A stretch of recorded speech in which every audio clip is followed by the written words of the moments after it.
Let's just jump right in. Welcome to The Explainer. Today we're diving deep into the neurobiology and psychology of the chronically busy mind. And we're zeroing in on the 5 undeniable signs of someone who overthinks. So tell me if this sounds familiar. Does your brain ever feel like a web browser with, 100 tabs open, and you absolutely cannot find where that loud, obnoxious music is coming from? If you're nodding along right now, your experience is totally valid. It is literally exhausting. Sure, society loves to praise careful reflection, but it's wildly easy to cross that line from just being thoughtful into a space where your overworked brain is just spinning its wheels. And we really need to highlight this stark contrast here. Healthy reflection, that's productive. It brings you insight, clarity, and intentional action. But destructive overthinking is this automatic, paralyzing cycle. It totally drains your mental energy and gives you zero actual solutions. Neurobiologically speaking, this happens when your brain's executive functioning, the logical decision-making part, gets completely hijacked by its threat detection center. You basically get trapped in a high-stress, high-arousal loop. Here is our roadmap for today. We'll be looking at 1. Analysis paralysis. 2. Temporal fixation. 3. Compulsive reassurance seeking. 4. Interpersonal hypervigilance. 5. Somatic dysregulation. And 6. The habit loop. Let's get to it. Starting right off with sign 1, analysis paralysis and extreme indecisiveness. For a chronic overthinker, a simple choice just doesn't exist. There's this intense intolerance for uncertainty, which means picking a dinner spot or choosing an outfit for work suddenly morphs into a monumental, high-stakes crisis. The core illusion driving this is the totally false belief that perfect data guarantees zero regrets.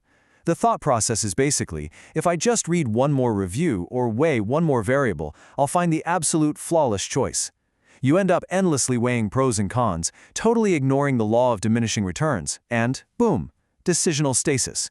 You either freeze up and preserve your options by not choosing at all, or you force someone else to decide just to escape the crushing mental weight of it. Moving on to sign 2, temporal fixation. Okay, so here's a basic rule of neuroscience. Your brain only has so much processing power. If your mind is entirely eaten up by analyzing yesterday and trying to predict tomorrow, you have zero bandwidth left for right now. You literally miss the present. The first way this shows up is rumination. This is passive, exhausting distress. It's obsessively dwelling on the past without ever moving into active problem-solving mode. Say you sent an email to the wrong person at work. A tiny, easily fixable mistake, right? Well, rumination means replaying that exact moment in your head for days, dissecting every single word, and somehow tying a basic administrative typo to your core self-worth. The flip side of that is catastrophizing. If rumination lives in the past, catastrophizing is obsessing over the future. It's mentally rehearsing absolute worst-case scenarios in high definition. And here's the wild neurobiological irony. Your brain actually tricks itself into thinking that worrying is doing something productive. It feels like, hey, if I stress about this disaster, I'm somehow protecting myself from it. It creates this totally false sense of control over things you absolutely cannot control. It usually boils down to 2 internal scripts. If only I did that, and what if this disaster happens? Playing the if-only game traps you in yesterday's regrets, while the what-if game traps you in tomorrow's panic. Stuck between those 2 phrases, the overthinker is locked in a state of chronic anxiety and restlessness, completely robbed of the simple joys happening right in front of them today. Which brings us to sign 3, compulsive reassurance seeking. Because overthinkers are deeply terrified of messing up and hate uncertainty, the loud, anxious chatter of the mind eventually just drowns out your internal compass. You totally stop trusting your gut feelings. So, to cope with that lack of self-trust, you start desperately looking outward. You might tell yourself you're just gathering information, but the true goal is to soothe an acute emotional urge. I mean, this is exactly why you end up in a 2 a.m. WebMD doom scroll trying to diagnose a mild headache, or repeatedly asking your partner, "Are you sure you're not mad at me?" It's not about learning, it's a safety behavior to briefly turn down the volume on your intense psychological distress. But the tragic irony is how this cycle traps you. Step 1, doubt arises. Step 2, you seek reassurance. Step 3, you get that brief, sweet hit of relief. But step 4, that's where it all goes wrong. Every time you do this, your brain learns that the situation was actually genuinely dangerous and that you cannot handle uncertainty on your own. It cements a dangerous neural pathway, meaning the next time doubt creeps in, your urge to overanalyze and seek validation is going to be even stronger. All right, next up is sign 4, interpersonal hypervigilance. Overthinking doesn't just warp your relationship with yourself, it heavily distorts your connections with others. For an overthinker, interacting with people can trigger a trauma-driven state of constant alertness. Your nervous system is bracing for emotional threats even when you're sitting in a completely safe, loving environment.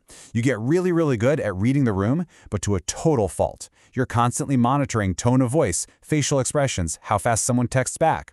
If a friend takes a bit longer than usual to reply, your amygdala, your brain's alarm system, struggles to tell the difference between physical danger and relational risk. It essentially invents danger out of completely ambiguous social cues, turning a neutral thing like a slow text into a perceived sign of hostility or abandonment. Which immediately triggers that internal panic of, what did I do wrong? Are they mad at me? Because you feel like conflict is always just around the corner, you start altering your behavior. You apologize excessively, you over-explain, you turn into a chronic people pleaser, suppressing your own needs just to keep the peace. But the sad truth is, constantly surveilling your relationships and needing endless reassurance turns intimacy into an exhausting chore, which can actually push partners away, ironically creating the exact rejection you were trying to avoid. Finally, let's look at sign 5, somatic dysregulation. We've got to be super clear on this. You cannot separate the mind from the body. They're one system. Think of your body like a car, sitting in park with the driver just flooring the gas pedal. When you're stuck in an overthinking loop, your nervous system gets trapped in a fight-or-flight stress response. Your body gets flooded with cortisol and adrenaline to physically battle a life-or-death threat that literally isn't there. You're revving the engine, but the car isn't moving. And that chronic activation, it takes a massive physical toll. You'll likely notice severe muscle tension in your neck and shoulders because you're literally bracing for impact all day. Jaw clenching is incredibly common. The gut-brain connection might hit you with nausea or IBS. And maybe the most devastating part? That tired but wired insomnia. Your body is exhausted to its bones, but your brain has decided 3 a.m. is the perfect time to solve the mysteries of the universe. Section 6. Breaking the habit loop. Okay, let's just take a collective breath here and slow things down. If you're recognizing yourself, or maybe someone you love, in these signs, it is so important that we destigmatize this right now. Please internalize this. Overthinking is not a character flaw. It is not some permanent personality trait. It is literally just an outdated software loop. Your nervous system is doing exactly what it evolved to do. It's trying to protect you by scanning for danger in the face of uncertainty. The software is just running wild.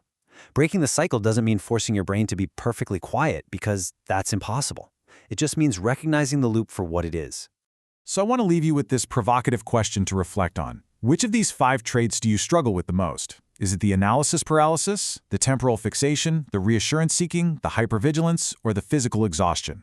Just remember, you don't have to analyze your way out of the maze. You just need to stop, take a breath, step out of the illusion that worrying is problem solving, and take one single, grounded step forward into the present moment. Thanks for joining me for this explainer, and keep learning.